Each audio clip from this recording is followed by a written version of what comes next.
Hello, I have a book to share with you. It is called Stand Tall, Molly Lou Melon by Patty Lovell and illustrated by David Catrow. I think you'll love this book. Look at Molly Lou Melon. Okay, here we go. Now, stand tall really means just be proud of yourself, okay? Molly Lou Melon stood just taller than her dog and was the shortest girl in the first grade. She didn't mind. Her grandma had told her, "Walk as proudly as you can around, and the world will look up to you."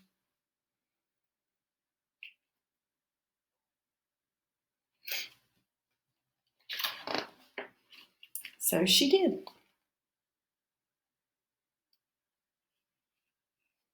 I don't know if you can see her real good there, but she's doing some interesting things.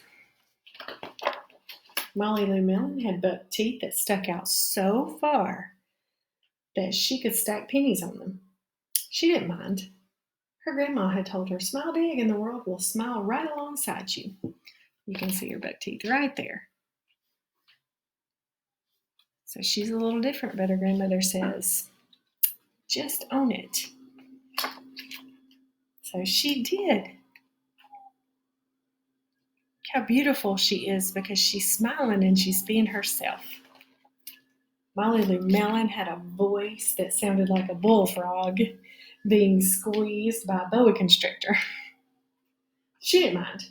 Her grandma had told her, "Sing out clear and strong and the world will cry tears of joy." Look at the bullfrog's face. But look at Molly's face. She's very happy. So she did.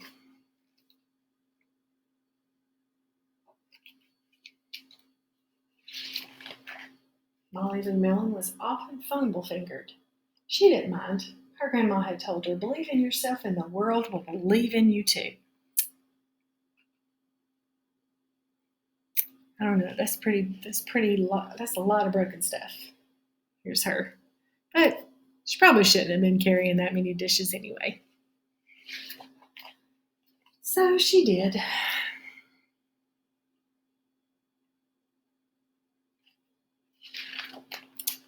Then Molly Lou Melon moved to a new town. She had to say goodbye to her grandma and all of her friends. Okay, I want you to think right now what's going to happen to Molly when she moves to a new town? Because it's going to be different.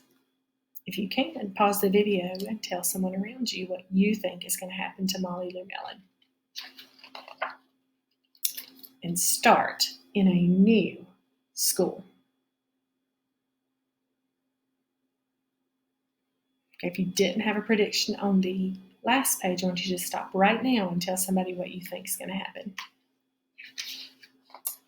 On the first day of school, Ronald Durkin called her Shrimpo. When the game started, Molly Lou Melon caught the football, ran under the legs of Ronald Durkin, and scored a touchdown. All the children thought, "Wow, she's good." And Ronald Durkin felt very foolish.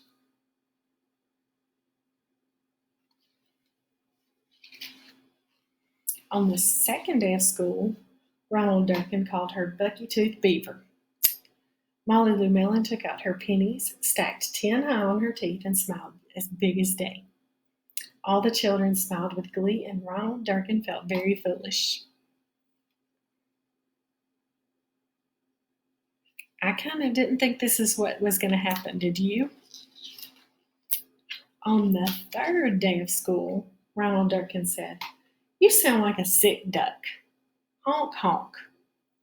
Molly Lou Melon sang out a quack so clear and strong that it made Ronald Durkin somersault backwards, hit his head, and have to go to the nurse.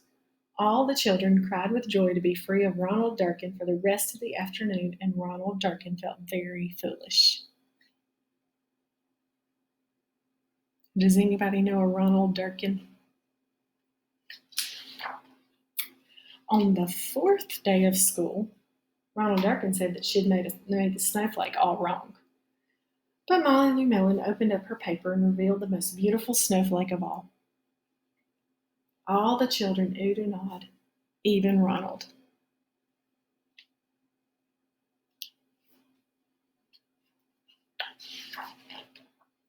On the 5th day of school, Ronald Durkin brought Molly Lou Melon a stacking penny for her tooth and smiled at her.